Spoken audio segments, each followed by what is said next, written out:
Hello guys, welcome back to my YouTube channel. So ഇന്ന് ഞാൻ നിങ്ങളോട് സംസാരിക്കാൻ പോണത്, ഞാനിപ്പോൾ ഒരു സെക്കൻഡ് ഇയർ സ്റ്റുഡൻ്റ് ആണ്, കോളേജിൽ പഠിക്കുന്നത്. മേ ബി ഇത് കാണുന്ന ആൾക്കാരിപ്പോൾ കോളേജിൽ എൻ്റർ ആവാൻ പോകുന്ന ആളുകളായിരിക്കും, ഭയങ്കര എക്സൈറ്റഡ് ആയിട്ട് നിൽക്കുന്ന ആൾക്കാരായിരിക്കും, എന്താവും എങ്ങനെയാവും എന്നൊക്കെ ഉള്ള ആൾക്കാരായിരിക്കാം.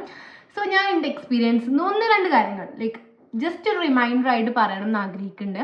സോ അതിനെ പറ്റിയാണ് സംസാരിക്കുന്നത്. സോ നമുക്ക് എന്ത് ചെയ്യാം, വീഡിയോയിലോട്ട് പോവാം. എനിക്ക് നിങ്ങളോട് പറയാനുള്ളത്, നിങ്ങൾ ഒരിക്കലും കുറേ എക്സ്പെക്ട് ചെയ്തിട്ട് ഒരു കോളേജ് ലൈഫിൽ എൻ്റർ ആവരുത്. കാരണം ഞാൻ അങ്ങനെ പറയാനുള്ള കാര്യം, നിങ്ങൾക്ക് കുറേ എക്സ്പെക്ട് ചെയ്ത് കഴിഞ്ഞിട്ടുണ്ടെങ്കിൽ നിങ്ങൾക്ക് ഒന്നും മതിയാവാത്തൊരു ഫീൽ വരും. പക്ഷെ നിങ്ങൾ എന്ത് ചെയ്യുക, ഒന്നും എക്സ്പെക്ട് ചെയ്യാതൊക്കെ അങ്ങനെ പോയി കഴിഞ്ഞിട്ടുണ്ടെങ്കിൽ എനിക്ക് തോന്നുന്നു നിങ്ങൾക്ക് കിട്ടുന്നതൊക്കെ ഒരു ബോണസ് ആയിട്ടേ തോന്നുള്ളൂ. സോ നിങ്ങൾ കുറേ എക്സ്പെക്ട് ചെയ്യരുത്. എൻ്റെ കാര്യത്തിൽ അങ്ങനെയായിരുന്നു സംഭവിച്ചിട്ടുണ്ടായിരുന്നു. കുറേ എക്സ്പെക്ട് ചെയ്തിട്ടാണ് പോയത്. സോ മേ ബി അതുകൊണ്ട് തന്നെ ആയിരിക്കാം എനിക്കൊന്നും നമുക്കിങ്ങനെ സിനിമയിൽ കാണുന്ന പോലെയല്ല ആക്ച്വലി എന്താ പറയുക ഈ കോളേജ് ലൈഫ് എന്ന് പറയുന്നത്. അതിൽ പോർട്രേ ചെയ്യുന്നത് അടിപൊളിയായിട്ട് ഇക്കാരം. പക്ഷെ ഒരിക്കലും കോളേജ് ലൈഫ് അങ്ങനെയാണെന്ന് വിചാരിക്കരുത്. അതിൻ്റെതായിട്ടുള്ള സ്ട്രെസ്സും കാര്യങ്ങളൊക്കെ ഉണ്ട്.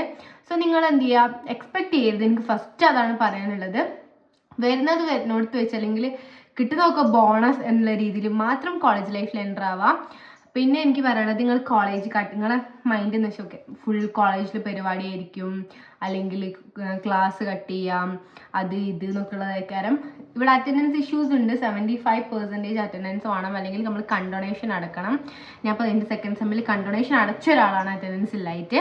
സോ കണ്ടൊണേഷൻ അടക്കേണ്ടി വരും. പിന്നെ കോളേജ് പ്രോഗ്രാം ഉണ്ടാവും, പക്ഷേ നിങ്ങൾ മേ ബി എനിക്കറിയില്ല, എന്തായാലും നിങ്ങൾക്ക് ഹൈ റേറ്റിലൊക്കെ കിട്ടട്ടെ എന്ന്. പിന്നെ എനിക്ക് രണ്ടാമത് പറയാനുള്ള കാര്യം ഫ്രണ്ട്സിനെ പറ്റിയിട്ടാണ്. എനിക്ക് തോന്നുന്നു നിങ്ങൾ ചിലപ്പോൾ റീൽസിലൊക്കെ കണ്ടിട്ടുണ്ടാവും. എനിക്ക് തോന്നുന്നു ഏറ്റവും കൂടുതൽ സ്നേക്ക് ആയിട്ടുള്ള ഫ്രണ്ട്സ് നിങ്ങൾ എക്സ്പീരിയൻസ് ചെയ്യാൻ പോകുന്നത് കോളേജ് ലൈഫിലാണ്. സോ നിങ്ങൾ എന്ത് ചെയ്യുക, അതൊക്കെ എക്സ്പെക്ട് ചെയ്തിട്ട് പോവാം. അതായത് നിങ്ങൾ ഒരിക്കലും എന്താ പറയുക ഫസ്റ്റ് കാണുന്ന ആൾക്കാർ തന്നെ ഫുൾ ടൈം ഉണ്ടാവും, അങ്ങനത്തെ ഒരു കോൺസെപ്റ്റേ പാടില്ല. നിങ്ങൾക്ക് ഇനി ഫ്രണ്ട്സ് ഇല്ല, ഓക്കെ ഇറ്റ്സ് ഫൈൻ. നമുക്ക് ഫ്രണ്ട്സ് ഇല്ലെങ്കിൽ എന്താ കുഴപ്പമില്ല. നമ്മൾ എത്ര വെയിറ്റ് ചെയ്താലും നല്ല ആൾക്കാരെ കിട്ടാൻ വേണ്ടിയിട്ട് ഇതാക്കുക. പിന്നെ ആരെയും കണ്ണടച്ച് വിശ്വസിക്കാതിരിക്കുക. അതൊക്കെയാണ് എനിക്ക് ആദ്യമേ പറയാനുള്ളത്. നമ്മളോട് എപ്പോഴും ചിരിച്ച് സംസാരിക്കുന്ന ആൾക്കാർ എപ്പോഴും അങ്ങനെ ആവണം എന്നൊന്നുമില്ല. സോ നമ്മളോട് സംസാരിക്കുന്ന പോലെ ആയിരിക്കണം എന്നില്ല ഒരു പുറത്തുനിന്നുള്ള പോലെ ക്യാരക്ടർ എന്ന് പറയുന്നത്.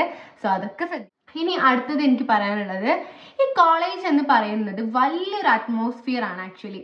അതായത് നമ്മൾ ഇപ്പം എന്നെ സംബന്ധിച്ചിടത്തോളം എന്താ പറയുക, എൻ്റെ +1 +2 ആയാലും എൻ്റെ 8th 9th 10th ഒക്കെ ആയിക്കഴിഞ്ഞാലും നമുക്ക് എന്താ പറയുക വലിയൊരു അറ്റ്മോസ്ഫിയർ അല്ല. കുറച്ച് ആൾക്കാരെ ഉണ്ട്, കുറേ ആൾക്കാരുണ്ടാവും, ബട്ട് സ്റ്റിൽ കുറച്ച്. പക്ഷേ എനിക്ക് തോന്നുന്നു കോളേജ് എന്ന് പറയുന്നത് കുറേ ഡിപ്പാർട്ട്മെൻറ്റ്സും കുറേ വലിയ കുറേ ഉള്ള സംഭവമാണ്. അപ്പം കുറേ കുട്ടികളുണ്ടാവും, നമ്മളെക്കാട്ടിലും ടാലൻറ്റഡ് ആയിട്ടുള്ള ആൾക്കാരുണ്ടാവും, എന്താ പറയുക കുറേ ആളുകളായിരിക്കും. അപ്പം നമ്മൾ എപ്പോഴും ചെയ്യുന്നൊരു കാര്യമാണ്, നമ്മൾ കമ്പയർ ചെയ്തുകൊണ്ടേയിരിക്കും. അതായത് ഇപ്പം എനിക്കൊരു ടാലൻറ്റ് ഉണ്ടെന്നുണ്ടെങ്കിൽ എന്നെക്കാട്ടിലും ടാലൻറ്റഡ് ആയിട്ടുള്ള ഒരുപാട് കുട്ടികൾ ആ കോളേജിലുണ്ടാവും. സോ നമുക്ക് എന്ത് ചെയ്യും, ഭയങ്കര ഇൻസെക്യൂർ ആയിരിക്കും നമ്മൾ. അപ്പോൾ അത് പാടില്ല എന്ന് എനിക്ക് തോന്നാറുണ്ട്. കാരണം എന്താണെന്ന് വെച്ചാൽ അത് പാടില്ല.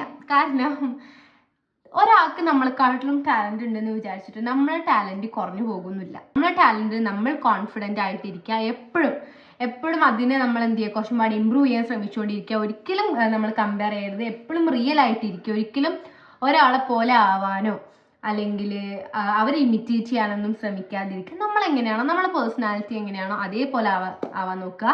ഈ കുറച്ച് കാര്യങ്ങളെ പറഞ്ഞിട്ടുള്ളൂ കോളേജ് ലൈഫ്. ഇപ്പോൾ എനിക്ക് തോന്നുന്നു കോളേജ് തുറന്നിട്ടില്ല. സോ എനിക്കിതാണ് പറയാനുള്ളത്. So, thank you.